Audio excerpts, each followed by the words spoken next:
দোকানের মতো স্বাদ আনতে হলে বাড়িতেই বানিয়ে ফেলুন এই পদ্ধতিতে বিরিয়ানি। তাহলে পুরো ভিডিওটা আপনারা দেখতে থাকুন। প্রথমে আমি একটা ভাজা মশলা করে নেব। তার জন্য নেব ধনে, নেব কিছু গোটা জিরে, আর নেব গোটা গরম মশলা।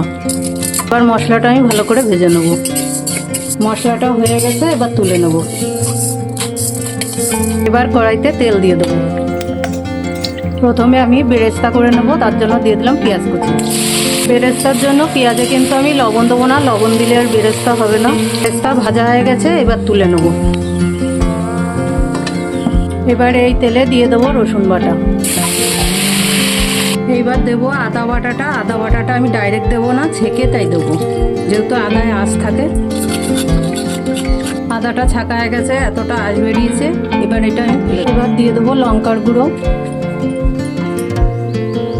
এবার মাংসগুলো সব দিয়ে দেবো এর মধ্যে।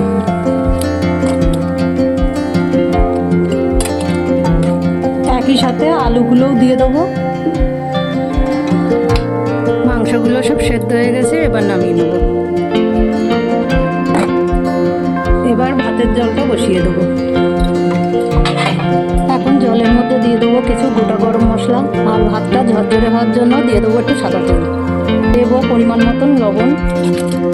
চালটা কিন্তু আমি আগে 1 ঘন্টা ভিজিয়ে রেখেছিলাম, এখন জল গরম হয়ে গেছে, আমি দিয়ে দেবো।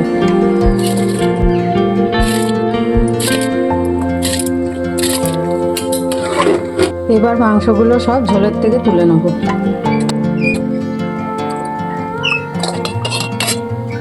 ভাতটা 80% হয়ে গেছে, এবার নামিয়ে নেব।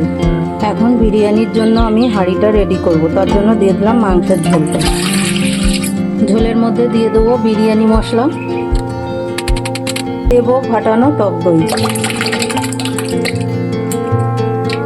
দেবো একটু লঙ্কার গুঁড়ো, দিয়ে দেবো কিছুটা বেরেস্তা, আর দেবো কিছুটা আমুল দুধ, আর দেবো ভাজা মশলা। আমি প্রথমে ভেজে রেখেছিলাম যে মশলাটা, সেইটা দিয়ে দেবো। এখন সবগুলো ভালো করে মিক্স করে নেব। এবার ওপর থেকে দিয়ে দেবো সেদ্ধ করা আলু চিকেন। মাংসটা রেডি হয়ে গেছে, এখন ওপর থেকে রাইসটা দিয়ে দেবো।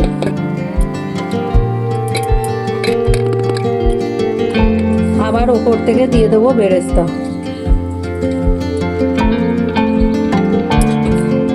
দেবো বিরিয়ানি মশলা, দেবো ওপর থেকে মাংসের তেলটা, আর দিয়ে দেবো কেশর ভিজানো আতর দেওয়া দুধটা। এবার হাঁড়ির মুখটা আমি আটা দিয়ে আটকে দেবো। হাঁড়ির মুখে আটা দেওয়া হয়ে গেছে, এবার ঢাকনা দিয়ে মুখটা আটকে দেবো।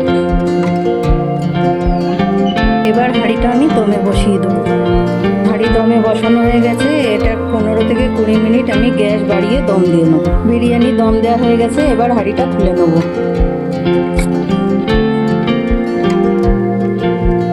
এবার উপর থেকে দিয়ে দেবো ঘি।